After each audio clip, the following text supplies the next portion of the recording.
¿Cómo diagnosticamos las hemorroides? ¿Qué es lo que hacemos precisamente los coloproctólogos para llegar al diagnóstico preciso de hemorroides, fisuras, abscesos, fístulas, entre otras cosas?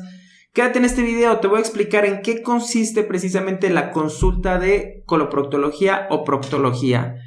Cómo es que llegamos a tener un diagnóstico y cuáles son más o menos los estudios que pueden llegar a solicitarse en dicha consulta. Yo soy el Dr. Jesús Macías, soy cirujano general y coloproctólogo. Me gusta crear videos con el objetivo de educar a las personas. Estoy seguro que vas a encontrar información muy útil que te va a ayudar a tomar mejores decisiones para cuidar tu salud, la de tu familia y amigos. Y sin más preámbulo, te doy la bienvenida.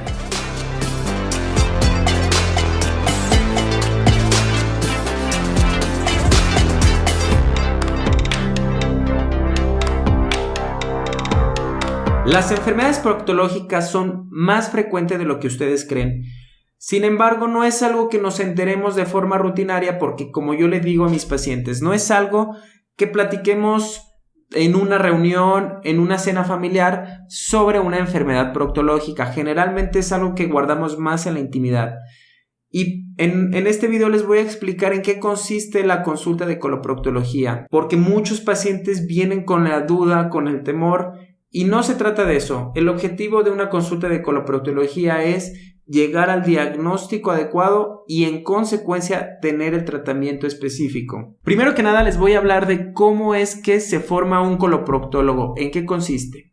Quiero aclarar que precisamente esto es solo para los médicos en México, ¿vale? Ya que en otros países la formación de coloproctología es bastante diferente y precisamente me di cuenta ahora que fui a hacer un curso a España y conocí bastante médicos de todo el país, sobre todo de España y Latinoamérica, y vi que toda la formación es totalmente distinta. Yo les voy a hablar el día de hoy de cómo es que se forma un coloproctólogo en México. Primero que nada, para ser coloproctólogo debemos de ser médicos generales completos. Posteriormente, hacer el examen de la especialidad y cursar toda la especialidad de cirugía general. Son 4 años después de la carrera. Y finalmente aplicar nuevamente a la subespecialidad que es coloproctología, que son 2 años más después de cirugía general. Finalmente el recorrido de un médico coloproctólogo suele ser entre 13 y 14 años de formación desde la universidad hasta la subespecialidad. Hay pocas escuelas realmente en el país que formen coloproctólogos. Realmente son pocos los hospitales que pueden formar o que tienen las certificaciones para formar coloproctólogos. En otros países funciona de una forma distinta. No existe como tal la alta especialidad o la subespecialidad. Es una especie de diplomado o maestría después de la formación completa de cirugía general. Esto pasa en países, por ejemplo, como España, como Uruguay, como Colombia, en Perú, por ejemplo, entre otros. En México sí tenemos la formación completa 2 años después de cirugía general y eso nos avala con un título y una cédula específicamente de coloproctología. El coloproctólogo es aquel especialista que trata específicamente enfermedades del colon, del recto y el ano. Suele tener varios sinónimos, por ejemplo, cirugía colorectal, cirugía de colon, recto y ano, proctólogo, entre otras. Para fines prácticos es lo mismo, o al menos debe de ser lo mismo. ¿Y en qué consiste precisamente la consulta de coloproctología?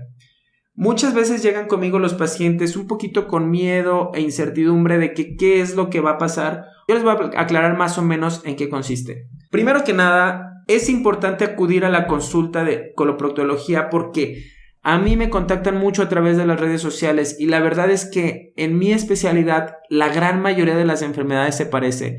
Todo duele, sangra y se siente como una bolita.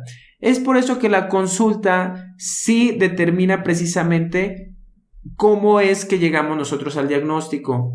Lo primero que debemos de hacer es un interrogatorio de cómo son los síntomas, desde cuándo empezaron, cuáles fueron los factores desencadenantes y cuáles son los principales síntomas. Por ejemplo, las hemorroides suelen caracterizarse por un sangrado sin dolor. Una fisura suele caracterizarse por un predominio del dolor y escaso sangrado. Un absceso se caracteriza por un dolor insoportable y fiebre. Entre otras cosas, más o menos desde el interrogatorio, ya como coloproctólogos, vamos sospechando alguna u otra enfermedad.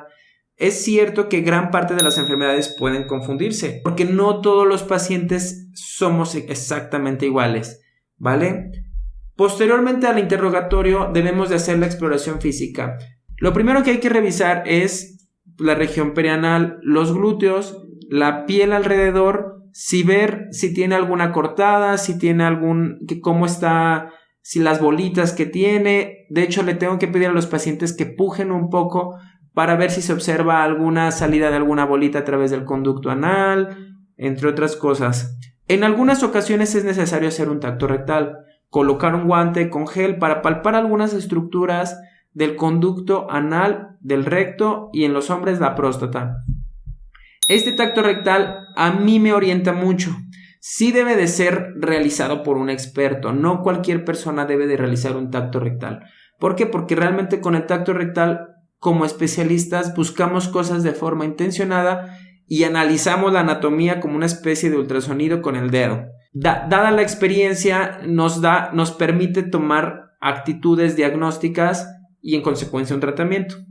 Después de la inspección física, la exploración con el tacto rectal, podemos realizar una anoscopía, que consiste en realizar con un aparato, por ejemplo, como este, que es un anoscopio, nos permite ver por dentro la mucosa rectal, las hemorroides internas, una fístula, ver la fisura, entre otras cosas.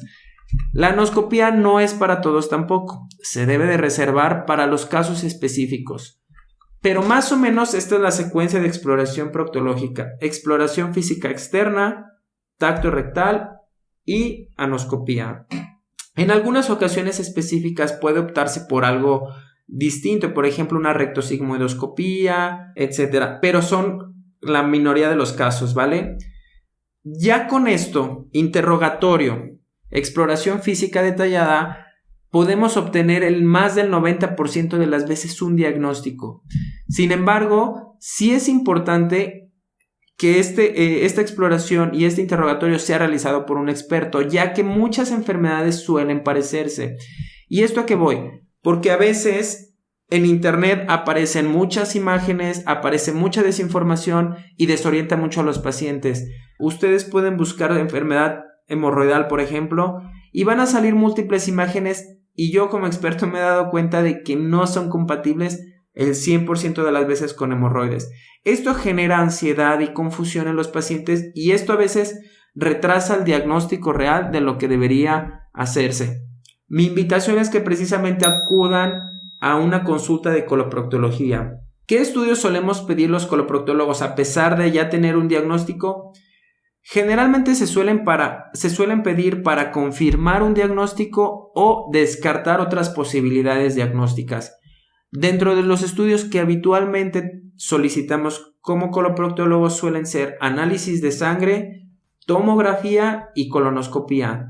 Varía en función de lo que estemos pensando. Y este es un mensaje muy importante porque muchas veces no se trata de realizar el estudio. La verdad es que los estudios son una ayuda para el médico para poder confirmar el diagnóstico o descartar las posibilidades diferenciales. No es el que nos va a hacer el diagnóstico, no, la verdad es que el diagnóstico ya lo tenemos acá, solamente debemos de corroborarlo. Mi mensaje es precisamente eso, que no abusen de los exámenes de laboratorio, que no vayan a hacer una tomografía si no se tiene una sospecha diagnóstica, ya que se ha demostrado incluso en varios estudios que el hecho de tomar estudios sin una guía solo genera ansiedad, confusión, incluso tratamientos erróneos. Por eso mi invitación es que pues acudan a consulta de coloproctología con su coloproctólogo más cercano. Espero que les haya sido de utilidad esta información. Lamento mucho que no haya subido videos pronto, la verdad es que tengo mucho trabajo y estuve de viaje haciendo un curso en España. Entonces sí tuve un tiempo sin estar aquí en YouTube, pero bueno, me comprometo precisamente a subir más videos para poderles dar más información que les ayude a tomar mejores decisiones. Yo soy el Dr. Jesús Macías. Si este video te ha resultado útil, te invito a suscribirte, darle un like o compartir esta información con algún familiar o amigo que tú creas que le pueda ayudar. Te agradezco mucho por llegar hasta aquí y les mando un saludo a todos.